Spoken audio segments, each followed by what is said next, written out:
Erebus Abyss, the perfect and escapable prison. This prison is extremely well constructed, with every single aspect of escaping seemingly impossible. The thought put into this is extremely amazing, and some say that this prison is truly inescapable, but I beg to differ. Security is taken to the extreme. To the average Joe, this may seem like escaping out of this prison would be a hard enough task as fighting my dad. What makes this prison so amazing is that the holding cell is located in the end dimension, with all 127 end portal entrances completely destroyed using a mushroom glitch, leaving only one left, which is then used for the only entrance to the end. The prisoner has no way to die, but if he somehow manages to die, he will then respawn back at the end. The cell is made out of 12 layers of regenerating walls, which do not regenerate upward but instead forward into the cell, making it extremely hard, if not impossible, to suffocate.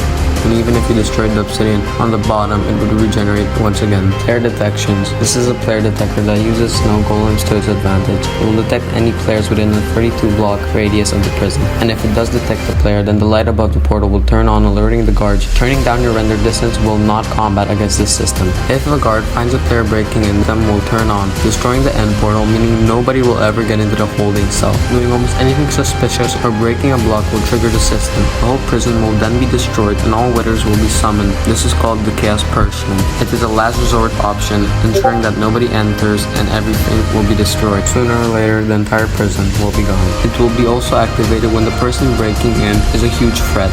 Activating the Chaos Punishment also activates the Banish protocol. There are also course traps, in which when you eat a course fruit, you'll be teleported to the course trap, which will then execute the banishment protocol.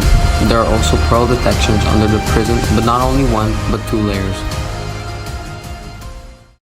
The first stage of entry. You are taken to the prison camp, and along the way are kill checked a few times to check if you have anything on you. If you do, it'll be confiscated. Upon camp arrival, you'll be kill checked once more, and then you'll make your way to the hidden portal. You'll be splashed with fire resistance when entering the portal. You go into the nether and right back through the portal. And finally, you can see the prison. A pyramid with a statue of an ender dragon standing upright located on the top of the prison. The guard will now disable the portal. You will walk up the stairs, and a guard will be waiting for you for your arrival. He will then open the bed trap, which you then must click, and passing through items won't work. Even if it did, there is a hopper that will start the banish protocol if an item manages to get through. You then are killed and you'll respawn inside a spawn trap. The guard will then come and let you out. You will enter the entity check room. So in case somebody tries to sneak in with the help of an invis potion, the lamp will light up, which will then activate the banishment protocol, leading to the closing of the ender portal. The guard will now open the trapdoor. That will lead to the main holding cell. This is the only possible entry into the holding cell. If the trapdoor is closed, then there's no way of entry. Trying to do anything such as breaking blocks, etc.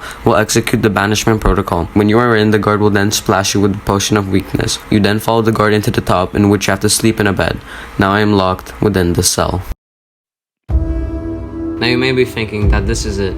There's no way I can escape. But that's where you're wrong.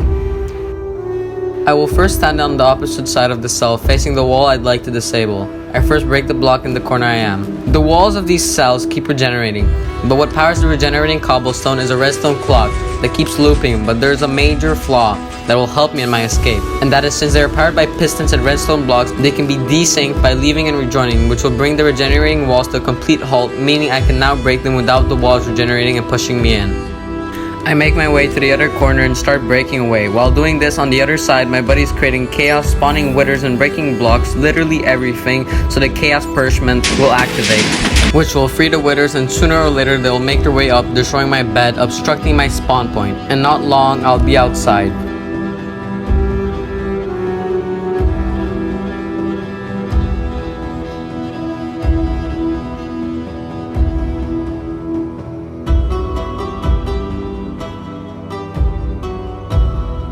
But now I break the rest of this cobble while breaking any redstone under me to disable any further contraptions located nearby that may end my escape. Conveniently, there are enough pistons placed which can be easily broken.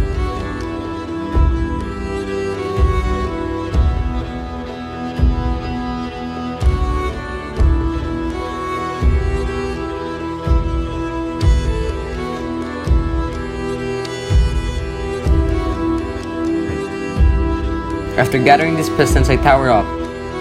As I run to the end portal, I can literally smell freedom already.